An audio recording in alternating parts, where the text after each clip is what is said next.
Twongere tubasuhuze mwese abakurikiye business isobanutse, tubifuriza gukomeza kugubwa neza aho buri wese aherereye ku isi.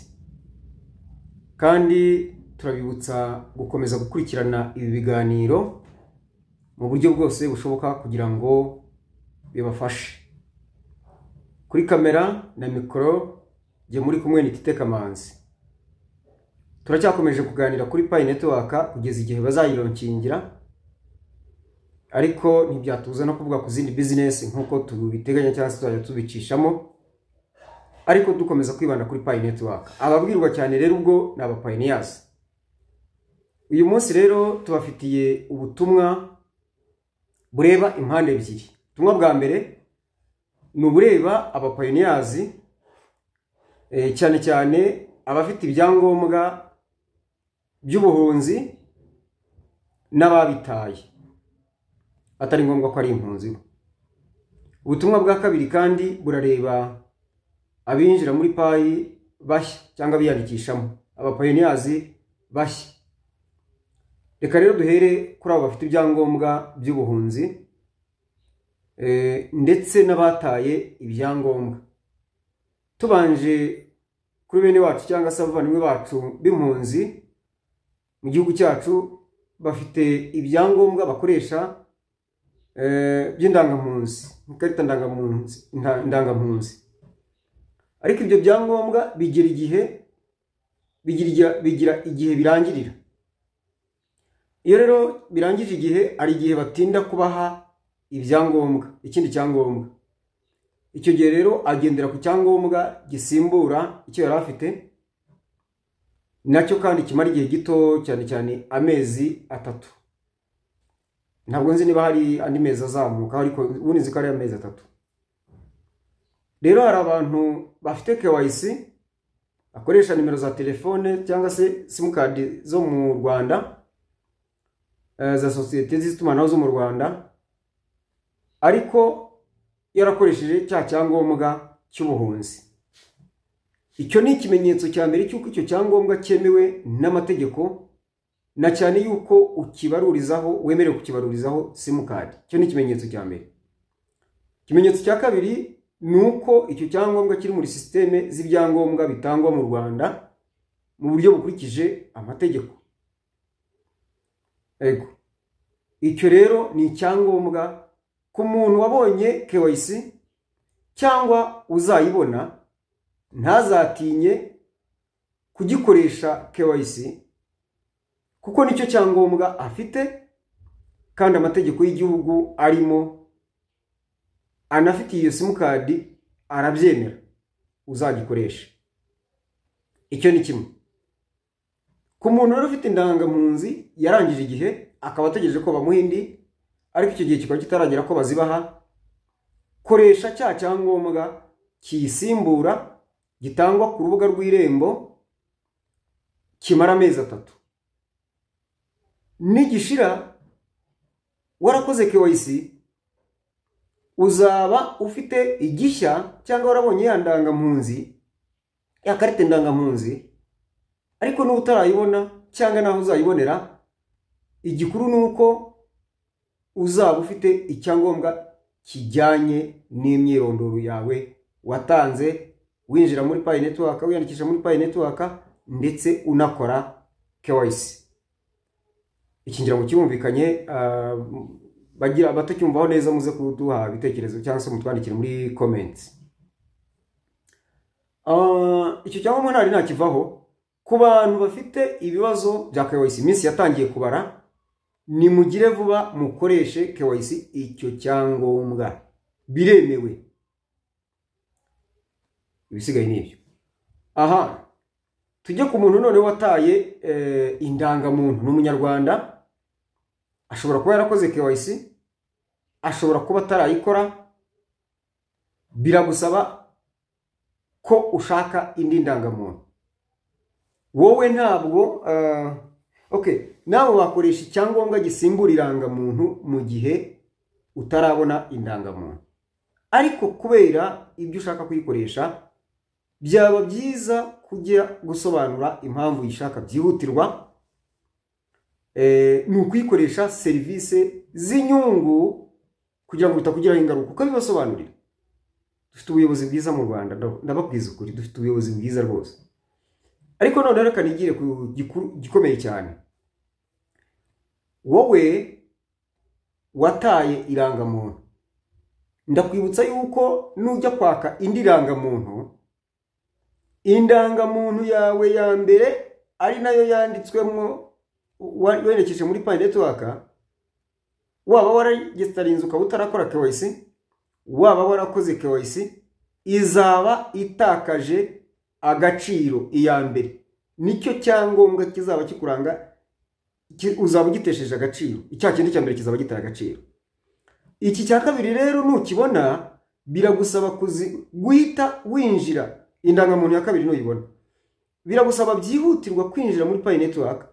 Winjira handi mu dukoni dutatu ibumoso hejuru aho tumayiningira, ukajya kuri Pi Portal hasi hegeranye na za white paper, ukabona winjiramo ukandikira kwa team. Umuntu uzabikora mu buryo bw'amafuti atabisobanukiwe akabyica n'akazi ke. Bira bintu nabonye ari ibintu byo kwitondera. Bisaba n'utuyira twinshi two kugira ngo ubikore. Ngira ngo bamaze iminsi mbikorera bo barabizi, babonye ukuntu biruhanya. Kubanza gufotora irangamuntu, kuyinjizamo ukaza ugashaka n'ahantu uri buyatacinge ukanahabura. Bigusaba gusoma no gukorogoshora tubishyiramo. Ujya kubona ukabona ko team guhaye ka message bakavuga ati nubwo tutagusubira ku kanya ibyo ushaka, ariko menya ko ikibazo cyawe twacyakiriye tuzagusubiza mu mezi make ari imbere. Baguha message kuri email yawe, bakubaza username yawe, bakakubaza igihe wafunguriye Pi, niba ubyibuka ukandika ukwezi, waba utibuka n'ukwezi ukandika umwaka nibura, ukwezi n'umwaka, waba utabyibuka n'amatariki yazo yashyiraho, waba utabizi ugashyiraho ukwezi n'umwaka, waba utabibuka ukwezi ugashyiraho umwaka. Ntabwo mpamya ko hari umuntu wayoberwa umwaka yafunguriye mu Pi Network. Ibyo ngibyo rero iyo birangije, ikindi bakubaza email, ikindi bakubaza ubwoko bw'iyo telefone urimo gukoresha, ni Android version kangahe, 12 wenda, ari uzayishyiramo ngo Tecno. Nimugoroba twakoranaga ngira ngo arabizi, Tecno jamo Tecno bikanga ni Android version 12. Ibyo no kuvuga ikirere, no kuvuga ngo ihute, niba wabonye indangamuntu nshya ihute ujye kurekera muvuge usobanure uko ikibazo ufite. Nurangiza watacinga indamero y'irangamuntu uvuge ko ari uguhindura ID number, wibuka ko yitanze muri KYC, kandi ya indi watanze muri KYC niba yaratakaye wibuka ko ariyo iregisterinze ya SIM card yawe. Ubwo uzabanza ugende muri MTN cyangwa muri Airtel Tigo Simbizi, uhinduze SIM card yawe bayikure kuri yandangamuntu ya mbere bayandike kuri iyo ndangamuntu ya kabiri. Icyo cyumvikanye? Ego ni ikintu cyumvikana cyane. Icyo ngicyo nagira ngo mbaganirizeho mu kimenye. Ubutumwa bushya noneho kuba pioneers bashyashya binjira, ndabasaba kwinjira mubanje gufata amabwiriza.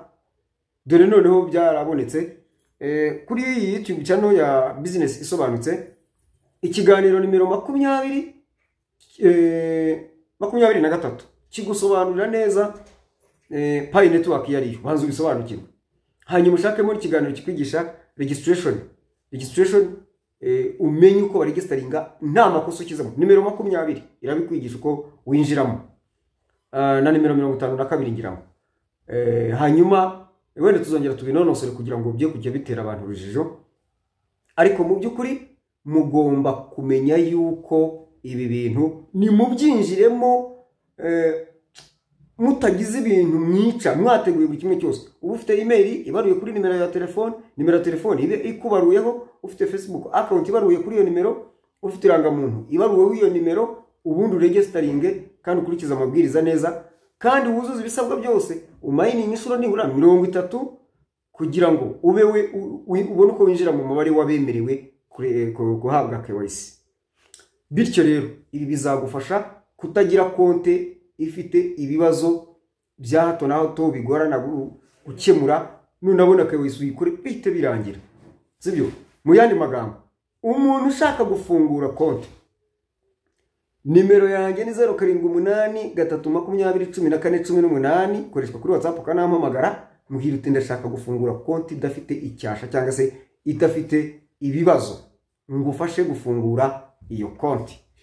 ubwo ndabyiyangaje ngenda bikwemereye urampamagara cyangwa ukanyandikira nkakubwira ibisabwa. ariko iyo umpamagaye cyangwa ukanyandikira muri message isanzwe, kuko kuri WhatsApp ni benshi cyane no kubasubiza birangora, n'ubushubije ukajya gusubiza abantu 20 ugasanga 10 bongeye banditse, ugahora ukamugiye gukora muri ibyo. Hanyuma ariko gerageza kujya muri comment, ariko cyane cyane buri nyandikiye ka message gasanzwe cyangwa ukampamagara, kuko iyo wanampamagaye ukambura ngenda guhamagara kubaza mbonye banshatse. Ako ninguhamagaza nzaguhamagaza, iyo mpamagaza ngewe ni yindi ya Tigo, Airtel Tigo, ntabwo wenda ari MTN, ariko iyo MTN inkoresha kuri WhatsApp no kumpamagara ukampamagara nta kibazo. Iyo mpamagaye ukambura ngenda guhamagara, niyo wanambika ngenda guhamagara, mayinite mbanya mfite mu guhamagara ya WhatsApp. Ubwo rero ndagira ngo gufasha gukora konte itarimo ibibazo, itarimo parapara. Kandi ngewe umva rero nanagufashije, ndanagukurikirana kuzageza ugeze ku musaruro wawe. Nibwo butumwa nagira ngo mbagezeho budufasha gukomeza kwitegura open minded, konte zacu zimeze neza zidafite ibibazo bizatuma tubura amahirwe yo kurya ku byiza twateganirijwe. Wowe utarakora subscribe ndagusaba kuyikora, hanyuma niwemera gufatanya natwe ukane no kukazogera ujye ubona imenyesha cyangwa se notification, ariko ujye unatwandikira muri comment, ukande kuri like, niba ngombwa unadukorere share, udusharinge kugira ngo amakuru agere ku bantu benshi. Dufatanye kubaka iyi channel ikomeze nayo kurushaho kutugezaho ibyiza dukeneye. Mukomeze mugubwe neza rero.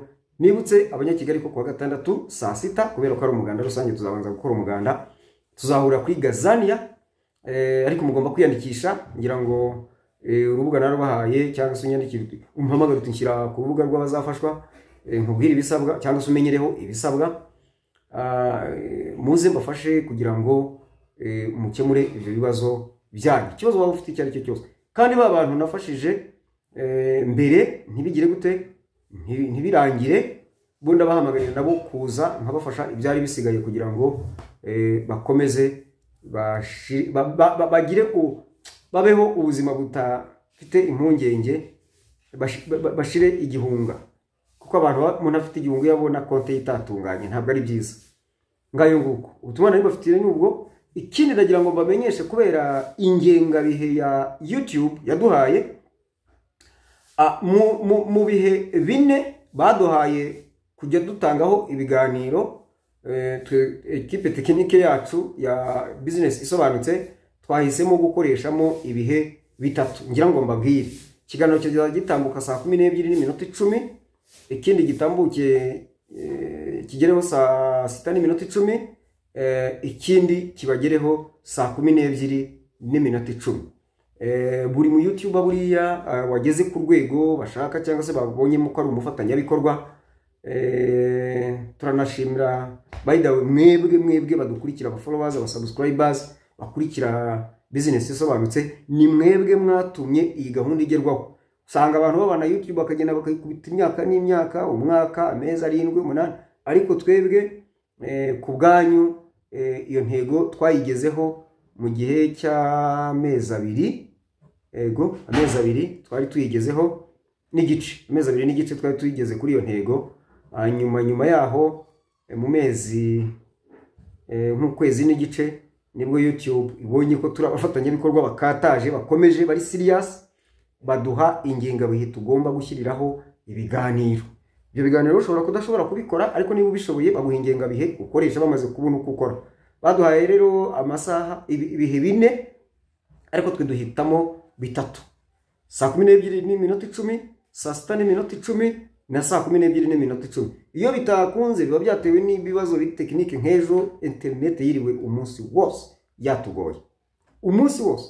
Ariko nuguhera n'ejo bundi ngira ngo bijya bibaho, niba ari kubera ibikoresho dukoresha simbizi, ariko turiyaranja bikaboneka. Nibitinda mu gihe ko ari zo mpamvu, cyangwa rimwe na rimwe nk'umuntu tekinisiye nawe yagize imbogamizi akaba bidatungana, naho ubundi nuko nguko bigiye kujya bikurikirana, tugendane neza muri gahunda y'ubucuruzi kuri YouTube ariko tuzi ko ari ubucuruzi bw'amakuru budufasha.